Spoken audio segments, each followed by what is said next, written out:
रैखिक समीकरण में जहां तक कल पढ़े थे उससे आगे पढ़ेंगे। कल हम लोग संगत असंगत समीकरण को समझ चुके थे। आज हम लोग समीकरण के हल करने की विधियों को समझेंगे। इस विधि में 5 विधि को पढ़ेंगे, जिसमें कि प्रतिस्थापन विधि, विलोपन विधि, वज्र गुणन विधि और तुलनात्मक विधि और ग्राफ विधि। ये 5 विधियां। इसमें जो सबसे इम्पोर्टेंट, यदि ऐसे प्रतिस्थापन से भी बीएससी बिहार बोर्ड में क्वेश्चन पूछ चुके हैं, सीबीएसई में भी क्वेश्चन पूछते हैं, विलोपन से भी, वज्र गुणन से भी, तुलनात्मक से नहीं पूछते। ये 3 और ये 4, ये चारों विधि बहुत इंपॉर्टेंट है। इसमें से आज हम पहले प्रतिस्थापन को समझने का प्रयास करेंगे कि प्रतिस्थापन विधि क्या होता है, और ग्राफ विधि का हम एक 5 से 7 मिनट का वीडियो बनाएंगे। और सबसे इम्पोर्टेंट ग्राफ विधि आप मान के चलो, क्योंकि यहाँ से बीएससी में हमेशा 5 मार्क्स के क्वेश्चन आते हैं। तो आज हम लोग पहले प्रतिस्थापन विधि को पढ़ते हैं, फिर हम लोग इससे आगे बढ़ेंगे। और हम क्या पढ़ेंगे, हम लोग पढ़ेंगे विलोपन विधि को। तो प्रतिस्थापन विधि का मतलब क्या होता है? प्रतिस्थापन विधि का मतलब है कि आपको 2 समीकरण दिए रहेंगे, 2 रैखिक समीकरण दिए रहेंगे। उन दोनों रैखिक समीकरण से हमको जो 2 चर होंगे उसमें क्या करना है, उससे मान निकालने। उन दोनों समीकरण को सॉल्व करके क्या करना है, मान निकालने। हम मान लेते हैं हमारे पास एक रैखिक समीकरण है 8x + 5y = 9 और दूसरे क्या है 3x + 2y = 4। हमारे पास कितने रैखिक समीकरण है? 2 रैखिक समीकरण है। कौन कौन है? 8x + 5y = 9 और क्या है दूसरा 3x + 2y = 4। अब इसको कहा देगा कि आप प्रतिस्थापन विधि से इस समीकरण का हल निकालें। आप समझते जाना प्रतिस्थापन विधि में हम कैसे हल निकालते हैं। प्रतिस्थापन विधि में प्रतिस्थापन का मतलब हुआ कि एक का मान निकाल के दूसरे में स्थापित करना है। आप समझना, जब हम इसको करेंगे हम बताते जाएंगे, ध्यान से समझो। हमारे पास 2 समीकरण ये हैं। अब क्या करेंगे हम, समीकरण 1 से, समीकरण 1 जो है इससे हम x या y किसी का मान निकालेंगे। किसका? या तो x का या तो y का। ये बहुत आसान है, सब हम लोग सब कर सकते हैं। क्या है, क्या हो जाएगा 9 - 5y। x = क्या आ गया 9 - 5y। ठीक। अब इसलिए x = क्या हो जाएगा, और ध्यान रखना बच्चों दोस्तों, ये जो ऑब्लिक का चिन्ह है, ये और का चिन्ह है या का चिन्ह है, ये चिन्ह देना ना भूलेंगे जब भी हम समीकरण को सॉल्व करेंगे। तो अब क्या हो गया, ये इधर 5y किस में था, प्लस में, उस तरफ चला गया तो क्या हो गया माइनस। ठीक। और अब देखो तो x यहाँ किस में है, मल्टीप्लाई में, तो मल्टीप्लाई उस तरफ जाएगा तो क्या हो जाएगा डिवाइड 9 - 5y / 8। यहाँ से x का वैल्यू क्या आ गया 9 - 5y / 8। अब याद क्या रखना है कि ये जो x का मान है, ये जो x का मान आया है, इस x के वैल्यू को, इस x के मान को इस समीकरण में पुट नहीं करेंगे। तो किस में करेंगे भाई, जो हमारे पास दूसरा समीकरण है उस समीकरण में हम x का मान लिखेंगे। और दूसरा समीकरण क्या था 3x + 2y = 4 था। यही हमारा दूसरा समीकरण था। तो अब क्या करेंगे, अब x का वैल्यू कितना आया है भाई, x का वैल्यू कितना आया है 9 - 5y। 9 - 5y बाय क्या आया है 8, लिख दिए 9 - 5y / 8 प्लस कितना y है भाई 2y = कितना हो जाएगा 4। अब देखो, अब क्या करेंगे 9 3 जा क्या हो जाएगा 9 × 3 कितना हो जाएगा 27 और प्लस इसके आगे कोई चिन्ह नहीं है, किसका चिन्ह प्लस का, प्लस इंटू माइनस क्या हो जाएगा माइनस। 5 × 3 कितने हो जाएंगे 15 y बाय क्या हो जाएगा 8 + 2y = क्या हो जाएगा 4। अब देखो, अब क्या करेंगे हम 1 और 8 का एलसीएम लेंगे। 1 और 8 का क्या करेंगे एलसीएम लेंगे। 1 और 8 का क्या करेंगे एलसीएम लेंगे। तो 1 8 का एलसीएम कितना हो जाएगा भाई 8 हो जाएगा। 8 में 8 से डिवाइड करेंगे कितना होगा 1। जो हमारा क्वोशिएंट आ गया, जो भागफल आया उससे हम क्या करते हैं, नॉमिनेटर को मल्टीप्लाई करते हैं। नॉमिनेटर मतलब अंश को गुना करते हैं। अंश क्या है, 27 माइनस 15 हुआ, इसको 1 से गुना करेंगे, क्या हो जाएगा 27 माइनस 15y। अच्छा भाई, इसके बाद बीच में कौन सा चिन्ह है, प्लस का, तो प्लस दे दिए। अब 1 से 8 में भाग करेंगे तो क्या होगा 8। 1 से 8 में भाग करेंगे तो क्या होगा 8। 8 को 2 से गुना करेंगे तो कितना हो जाएगा 16y बराबर क्या हो गया भाई 4। बराबर कितना आ गया 4। अब देखो 27, 16y में 15y घटाएंगे तो क्या होगा y, 16 में 15 घटा देंगे तो कितना होगा y क्या हो गया 27 और क्या हो जाएगा प्लस y। 16 ज्यादा है, 15 घटा देंगे तो क्या हो जाएगा plus y by 8 is equals to क्या हो जाएगा 4। क्या हो जाएगा 4। अब क्या करेंगे, बाय क्रॉस मल्टीप्लाई कर लेंगे। 1 से इस पूरे में गुना करेंगे तो कोई फर्क नहीं पड़ेगा। क्या हो जाएगा ये 27 प्लस y बराबर 32। क्या हो जाएगा 27 प्लस y बराबर 32। तो y बराबर क्या हो जाएगा भाई 32 माइनस 27, इसीलिए y बराबर क्या आ गया 5। y बराबर क्या आ गया 5। y बराबर क्या आ गया 5। तो यहां से y का मान कितना आया 5। यहां तक आप पहले आराम से लिख लो या स्क्रीनशॉट ले लो। अब हम ये जो x का मान निकालना है वो क्या करेंगे, लिखेंगे समीकरण 3 में जो इक्वेशन 3 है उसमें y का मान रखने पर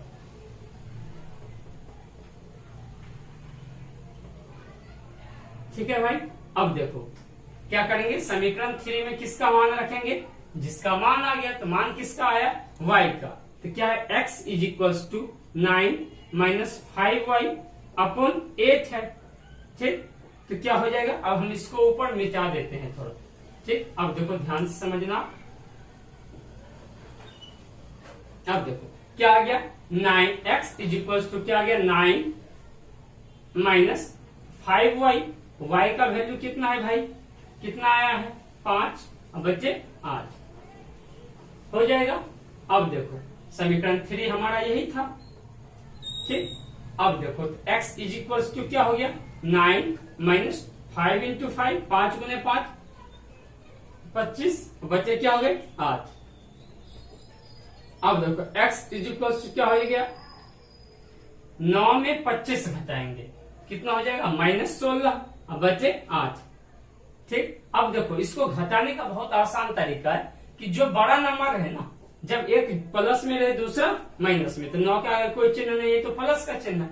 तो बस याद क्या रखना कि जब एक प्लस में रहे दूसरा माइनस में रहे तो क्या करेंगे, जो बड़ा नंबर रहेगा ना उसमें छोटे नंबर को घटा दो। बड़ा इसमें अंक देखना, नंबर कौन है 25, छोटा कौन है 9, 25 में 9 को घटा लेंगे कितना हो जाएगा 16। और उसके बाद ध्यान में क्या रखेंगे कि जो बड़ा नंबर होगा ना उसके चिन्ह को लगाएंगे। तो 25 के आगे कौन सा चिन्ह है माइनस का, क्या हो गया माइनस 16। और ये कितने बार में डिवाइड हो गए 2 बार। x इज इक्वल टू कितना आ गया 2 माइनस 2, कितने आ गए माइनस 2। x का मान कितना आ गया माइनस 2। और लास्ट में जब 2 नंबर के क्वेश्चन आएंगे तो लिखेंगे अतः दी गई समीकरण का हल, आप ध्यान से सुन लो लिख लो, अतः दिए गए समीकरण का हल x बराबर माइनस 2 और y बराबर 5 होंगे। क्लियर है, ये हमारा क्या हुआ प्रतिस्थापन विधि। हम उम्मीद करते हैं कि आपको ये समझ में आ गया होगा। एक बार आप फिर से ध्यान से सुन लो, प्रतिस्थापन विधि में 1 मिनट में 30 सेकंड में सुन लो कि क्या करते हैं कि प्रतिस्थापन में किसी एक का मान निकाल लेते हैं एक समीकरण से जो आपको इजी लगे, या तो x का या y का, दोनों में से किसी एक समीकरण से मान निकाल लेंगे। जो मान आएगा जिस समीकरण से निकालेंगे उसमें ना रख करके उसके अगले दूसरे समीकरण में रखेंगे और उस समीकरण को सॉल्व करेंगे तो आपको जो मान आप निकालना चाहते हो उसका मान निकल जाएगा। वो मान जो तीसरा समीकरण होगा ना हम उसमें रख देंगे तो दूसरे का मान निकल जाएगा, दोनों चर का मान निकल जाएगा। अब पढ़ेंगे हम विलोपन विधि या लुप्तीकरण विधि। विलोपन विधि का मतलब हुआ, विलोपन का मतलब या लुप्तीकरण और विलोपन का मतलब क्या हुआ कि लुप्त कर देना, मतलब एक को समाप्त कर देना, हटा देना। और दूसरे का मान खुद निकल जाएगा। तो लुप्तीकरण या विलोपन का मतलब होता है कि आप जिसको चाहो दोनों चर में से किसी एक चर को क्या करो, हटा दो। ठीक, लुप्तीकरण या विलोपन का अर्थ यही है, लेकिन इसको हम समझेंगे एग्जाम्पल से। इसमें दो तीन कंडीशन हो सकते हैं, दो कंडीशन हो सकते हैं, कम से कम हम दो कंडीशन को समझने का प्रयास करेंगे। एक क्या है, हम इजी आसान क्वेश्चन लेकर के, एक कंडीशन में आसान क्वेश्चन को लेकर के समझते हैं। एक कंडीशन क्या हो सकता है, हम लिखते हैं question x plus Y equal to 5 और x minus Y is equal to 3। ठीक, ध्यान से समझने का प्रयास करना। ठीक, जब इस टाइप का क्वेश्चन आएगा, इसका मतलब क्या है, क्या हम बोलना चाह रहे हैं कि जैसे दो चर बिल्कुल समान हो, मतलब एज इट इज समान हो, एज इट इज इक्वल हो, जैसे यहाँ भी y है और यहाँ भी y है, लेकिन दोनों का चिन्ह क्या हो, अलग हो। दोनों समीकरण का जो चर है वो क्या होना चाहिए, एक चर बिल्कुल समान होना चाहिए, लेकिन उनका चिन्ह क्या होना चाहिए, अलग। बिल्कुल समान का मतलब क्या है, यदि एक 5y है तो दूसरा भी 5y में ही हो, लेकिन दोनों का चिन्ह क्या हो, एक प्लस में है तो दूसरा माइनस में। सेम है x के साथ में वही कंडीशन है, यदि x में है तो दोनों x में हो, लेकिन दोनों का वैल्यू क्या होना चाहिए, बिल्कुल बराबर होना चाहिए, चिन्ह अलग होना चाहिए। समझने का प्रयास करो। अब देखो यहाँ y है प्लस में, यहाँ क्या है माइनस में। जब ऐसा कंडीशन होगा ना तो समीकरण को सीधा क्या करेंगे बाबू, जोड़ देंगे। सीधा क्या करेंगे, जोड़ देंगे। तो y और y, ये प्लस y और माइनस y समाप्त हो गए। अब क्या हुए, 2x प्लस x क्या हो जाएगा 2x, अब 5 और 3 क्या हो जाएगा 8। अब 2x इज इक्वल टू क्या आ गया 8, इसलिए x इज इक्वल टू क्या होगा 8/2। कितना हो गया 4। x का वैल्यू कितना हो गया 4। अब जो x का वैल्यू आया ना वो किसी एक समीकरण में आप जिसमें चाहो उसमें रख सकते हो। तो मानते हैं हम समीकरण लिखेंगे, समीकरण, इसके बाद लिखेंगे समीकरण 1 में x का मान रखने पर।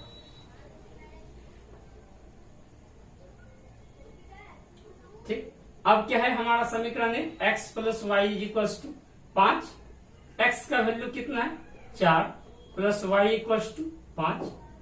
अब देखो y क्या करेंगे, जो अचर है उसको अचर के तरफ ले जाएंगे, तो y इक्वल्स टू क्या हो जाएगा 5, और इधर इस किसमें है प्लस में, उस तरफ जाएगा तो माइनस, 5 माइनस 4, तो y इक्वल्स टू क्या हो गया 1।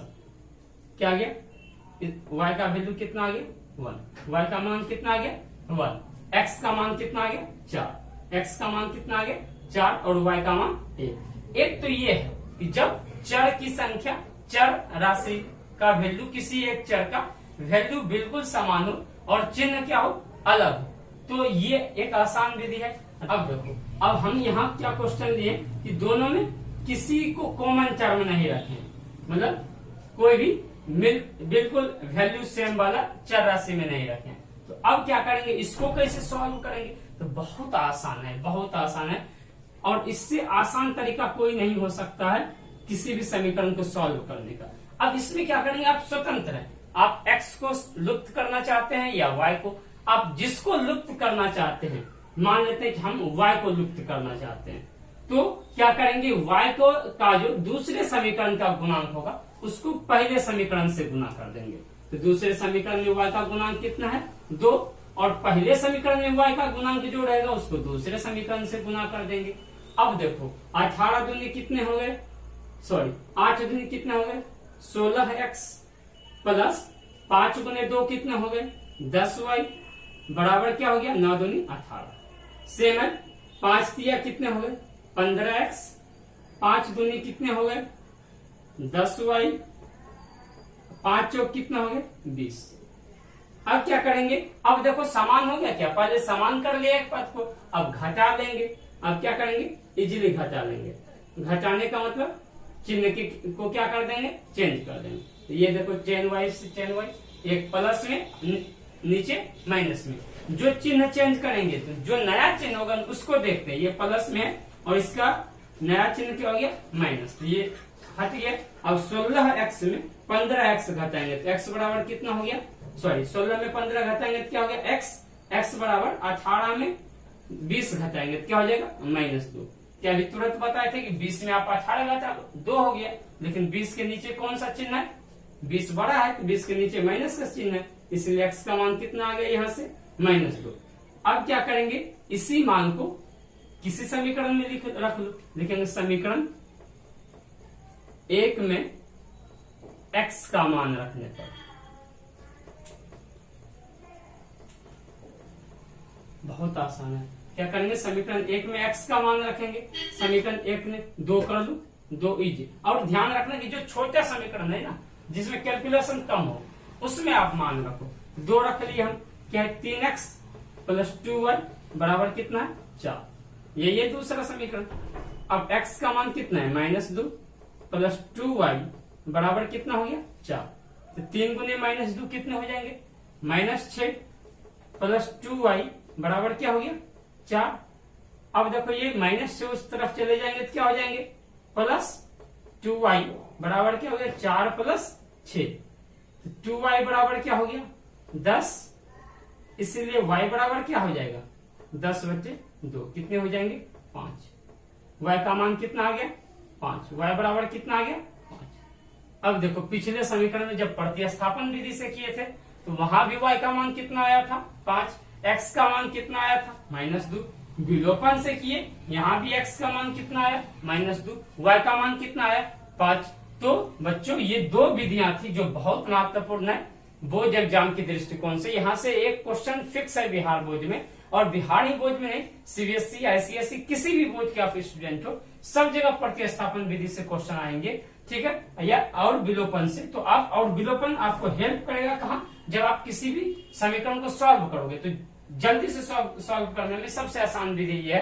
तो ये दोनों विधि जानना बहुत जरूरी था, जो हम आपको बताने का प्रयास किए। बाकी आपको अच्छा लगा हो तो आप इसको शेयर कीजिएगा, आप इस वीडियो को शेयर कीजिएगा, ठीक, ताकि आपके दूसरे दोस्तों का भी हेल्प हो सके, ठीक है। अब आपके लिए कल जो है हम इससे आगे पढ़ेंगे। पहले तो जो 3 विधि है उसमें से 2 को कंप्लीट करेंगे, वज्र गुणन और तुलनात्मक विधि। फिर ग्राफ विधि हम स्पेशल जो है बनाएंगे, उसको अलग से ग्राफ बना करके हम समझाने का प्रयास करेंगे। उसके बाद कल हम आपको साइंस का सिलेबस डिस्कस करेंगे आपके बीच में, कि साइंस का सिलेबस हमको कैसे तैयार करना है, क्या है। और अभी जो सीबीएसई बोर्ड का जो नजदीक है ऑब्जेक्टिव एग्जाम, उसको भी उस पॉइंट को भी ध्यान में रख करके, और बिहार बोर्ड में जो 50 ऑब्जेक्टिव आते हैं उसको भी ध्यान में रख करके बात करेंगे। तो हम उम्मीद करते हैं कि आप उस वीडियो को अच्छे से देखेंगे, और इसको अच्छे से देखिए, नोट कीजिए, और अपने एक्सरसाइज 3.3 और 3.4 में जो सॉल्व करने का क्वेश्चन है उसको आप सॉल्व कीजिए। हम उम्मीद करते हैं आपको समझ में आएगा, सॉल्व होगा। बाकी दिक्कत होगा तो जरूर कमेंट बॉक्स में कमेंट कीजिएगा। बहुत बहुत धन्यवाद।